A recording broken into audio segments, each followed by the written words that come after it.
Hey yo, byuki mwiriwe neza, nizere ko mumeze neza aho muri hose. If you're new here, my name is Nikki. I'm a random YouTuber based in Lagos. Welcome and welcome back to my YouTube channel. Uyu munsi rero tugiye kuvuga kuri aka kantu, aka kaboxi kari gatoya but very mighty, baking soda abantu benshi bakunze gukoresha babekinga da obviously. Uburyo bwinshi rero wayikoresha haba se muri beauty, mu by'ubwiza, haba se mu kuba ushaka gukura ahantu umwuka mubi, cyangwa se gucleaning ibintu byanze gucya. So let's talk about it. Baby, this is what you came for. Ubu rero ni uburyo 10 ushobora gukoresha umaximiza usage of baking soda in your day to day life. Ikintu cya mbere rero navuga tujye kubanza duhere ku byo mu gikoni, ari naho hantu navuga ngo yabugenewe. Ikintu cya mbere rero ni ugukura umwuka mubi muri frigo. Gukura umwuka mubi muri frigo gute? Ni kwa kundi uba yenda ufite ibiryo cyangwa se ufite amafruit, ufite izindi produce muri fridge yawe, zikagenda zigacreatinga wa mwuka utari mwiza, wa mwuka wumva umeze nk'ibintu byanambye. Iyo rero ufashe baking soda ukayifungura ukayishyira nko ku gafuniko, nko ku kantu nk'aka ngaka k'agafuniko, ukayitereka muri fridge, iragenda ikabsorba ya smell yose, ya myuka mibi yose iri muri fridge yawe. Ubundi nka nyuma y'iminsi 2 cyangwa 3 ukayivanamo, fridge yawe isigara ihumura neza. Of course ntago wagenda ngo ufate niba ari ibintu byaboreye muri frigo ngo bigumishemo ngo ushyiremo baking soda ngo wizere ko iraza kubikemura byose. So navuga ko hari kwa kundi ucleaninga frigo ugakora ibintu byose ukumva hari kakuka kadashimishije kanze kuvamo. Baking soda is the bomb.com. It will help you remove those unwanted smells in your fridge. Ikindi cya kabiri rero uburyo dushobora kuyikoreshamo mu gikoni, ni kwa kundi ufite amasafuriya yazanye umugesi, ufite sink yanze gucya, ufite cuisinieri yazanye umugesi, ipanu, amarushe, amakontena amwe barimo ibiryo by'amavuta n'iki. Baking soda ni mama yake, iragenda ikabicleaninga byose uko byakabaye, kandi livinze like idasize inyuma scratches. Kwa kundi ushobora gukoresha nk'akantu ndetse nka stirwaya, kwa kundi ukoresha stirwaya ikagenda igakuba isafuriya igacya, ariko ukabona isafuriya yawe yasigaranye stains. So iyo ukoresheje rero baking soda, iragenda igacleaninga smoothly and also it doesn't leave scratches. Ikintu icyo ari cyo cyose wayikoresheje kugira ngo ugicleaning. Muri ubwo buryo rero navuga n'amakontena, kwa kundi ufite amakontena ugashyiramo nk'amasosi, amasombe, ibintu bifite amavuta, ugakoresha liquid soap bikanga. Iyo ukoresheje baking soda, iragenda byose ikabivanamo, agakontena kawe kakaza kameze brand new. So for cleaning unwanted greases, for cleaning like stained things in the kitchen, baking soda ni ya mbere. Ikintu cya gatatu rero wakoresha baking soda. Baking soda njye ni nacyo kintu nkunze kwigurira cyane gucleaninga muri lavabo. Kwa kundi uba wogeje amasahane muri sinki, ukoza sinki neza ukayikuba, ariko ukajya wumva muri gata, kwa kundi muri sinki hahandi muyoboro wa sinki harimo haraza icyuka kitari cyiza. Baking soda nicyo kintu nkunze kuyikoresha cyane mu nzu yanjye. Ikintu rero ukuntu bigenza, uboilinga amazi, yamara kuyiboilinga ugafata baking soda ukayimena muri ka kobo kanuze ka sinki, warangiza ukamenamo y'amazi ashyushye ugapfundikira, ugashyiraho dupfundikizo dupfundikira lavabo.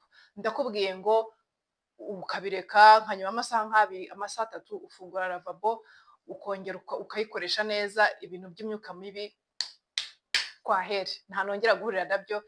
Ariko navuga ko ni nka maintenance, ni ibintu uhora uhozaho, nka let's say nka rimwe mu kwezi cyangwa se 2 mu kwezi, ukajya ucishamo ugakora iyo routine. Ntabwo uzigera na rimwe wumva umwuka mubi uva muri lavabo, kubera kwa kundi ushobora kwibeshya ukamenamo ibiryo ukagira gute amasabune n'ibiki byose. So gucleaninga rero lavabo, baking soda So tukiri rero mu gikoni, ikindi kintu ushobora gukoresha baking soda ni ugucleaninga produce zawe, ama fruits, ama vegetables mbere yo kuyateka. Impamvu dukeneye gucleaninga vegetables yacu fruits. Yes, amazi ushobora kutumika amazi ukabikuba ukagira gute ukumva byakeye, ariko kubitewe n'ubuhinzi buri hanze aha, ibintu byaje ngo bya kijyambere batera imiti, umva bakajya gusarura ibiribwa barabiteye imiti nk'icyatanu, kandi iyo miti iri destructive to our health.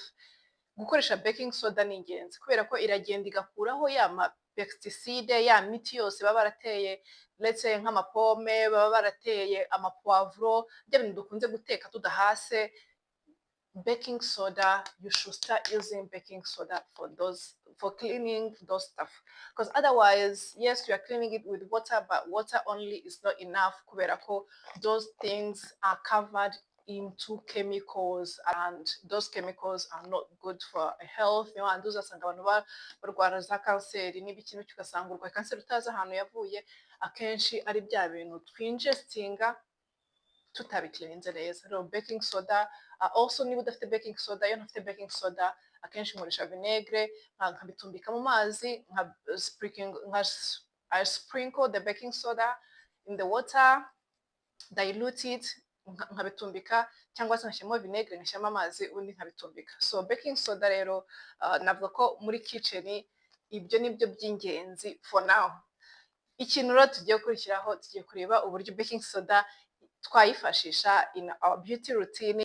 Ikintu cya gatanu rero dushobora gukoresha baking soda ni exfoliatinga umubiri wacu.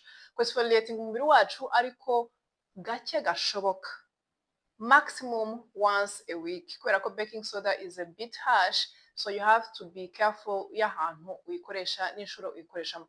So exfoliatinga rero idufasha gukuraho dead skin ku ruhu rwacu, noneho uruhu rukwiburura, amavuta wisiga akinjiramo neza, produit zose ushyiraho zikajya ku ruhu neza, zigakora ibyo zigomba gukora, kubera ko uruhu rwawe ruri clean and ready to be moisturized and taken care of.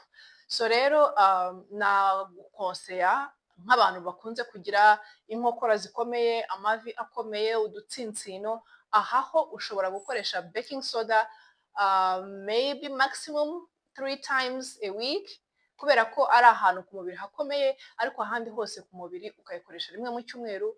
Muri icyo rimwe mu cyumweru rero baking soda, kubera ko ifite iyo cleansing effect muri yo, ifite ubwo navuga ngo ubushobozi bwo gucleansinga ibintu ibyo ari byo byose itacinze, niyo ushyize ku ruhu rwawe iragenda ikarucleansinga, uruhu rwawe rugasigara ruri soft and smooth, and then over time niba unafite let's say nka dark spots zikagenda zikira cyangwa se zifadinga kubera baking soda. Ariko use it with caution, which means knowing when to use it and not when to use it. Ntabwo ushaka kuba ufite nk'igisebe ahantu utangiza kugenda utangira urabingemo, uscrubbinge naho uhagere urabingemo baking soda, it's not healthy. Ariko hantu higize akaraye kagiye hanze gucya, inkokora, amavi, intoki, hantu nyine ushaka gukuba, baking soda ni mama yake. So tukiri rero mu gucleaninga uruhu rwacu, baking soda irafasha cyane nk'abantu bakunze kugira ibirenge bifite ibibazo. Let's say ufite ibirenge bikomeye, kwa kundi uba ufite babyita bike, nabita nk'amaga ku birenge, and then also ufite n'umwuka mubi, ufite ibimeme n'umwuka mubi uva mu mano mu birenge byawe, ukafata baking soda n'amazi ashyushye akazuyaze, ugashyiramo ubundi ukatrampa ibirenge byawe. Birafasha cyane kuko biragenda bikoroshya bya birenge byawe, bikoroshya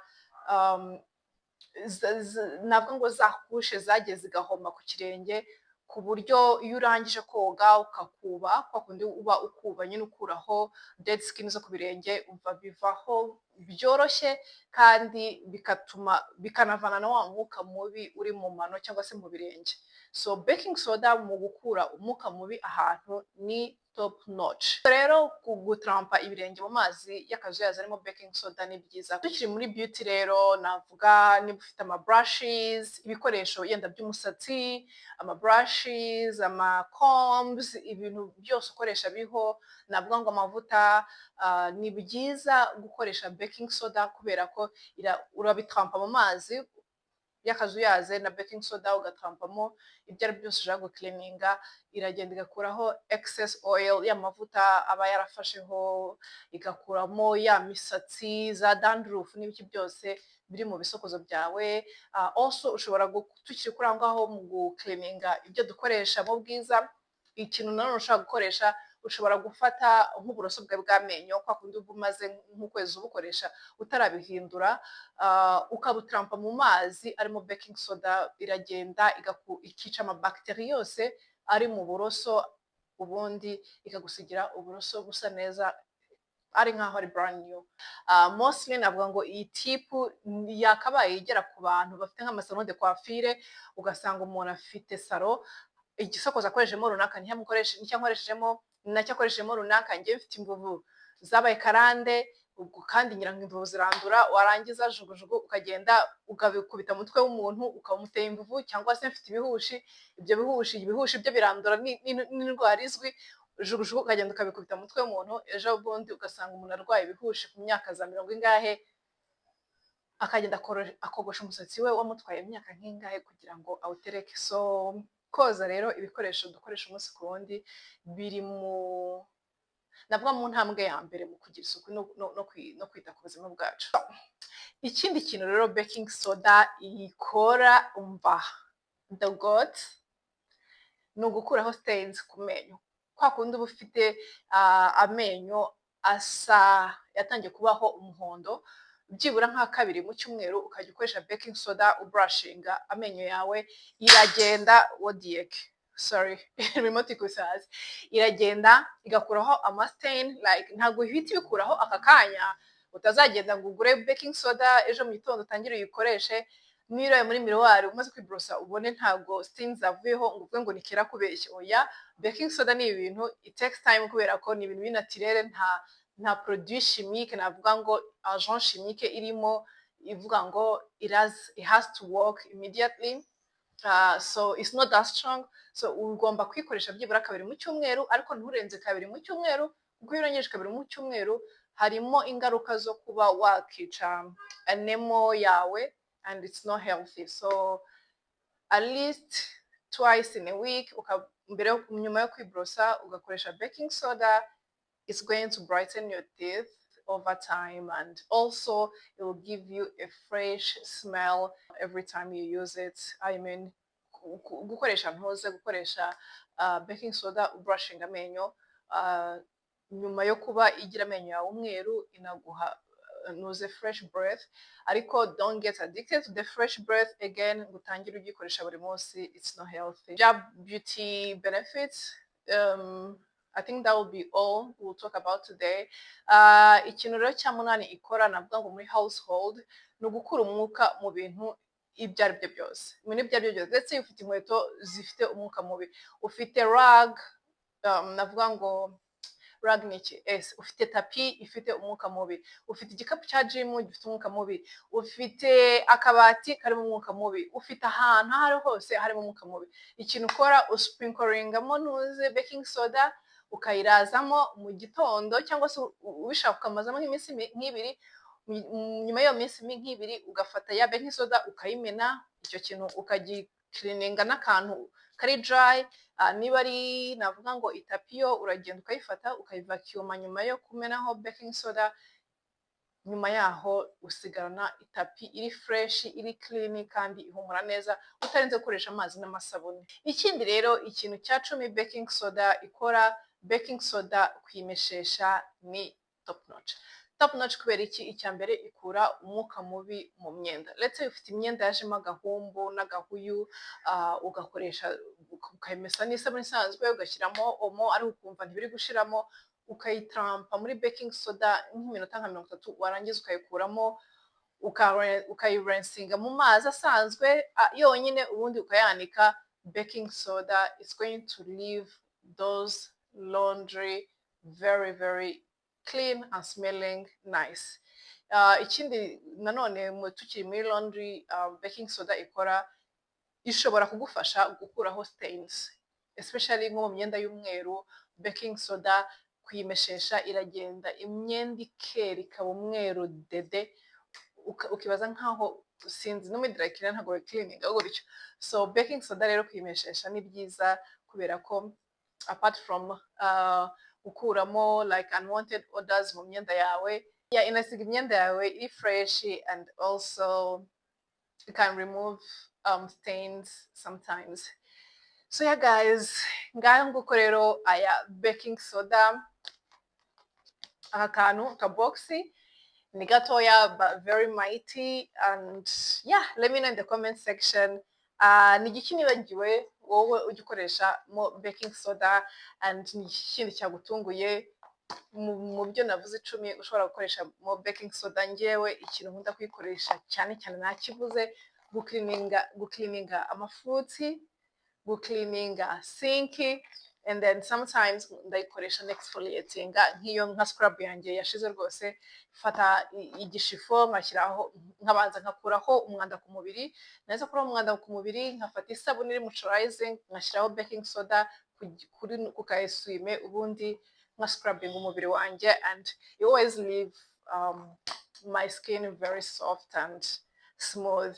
Ngayo nguko rero guys, thank you so much for tuning in. Give me like niba kunze video, isangiza umuntu wese wumva yagira akamaro. Don't forget to subscribe if you haven't. Kanda notification bell so you can be notified whenever I upload a new video. I'll catch you guys in my next one. Bye.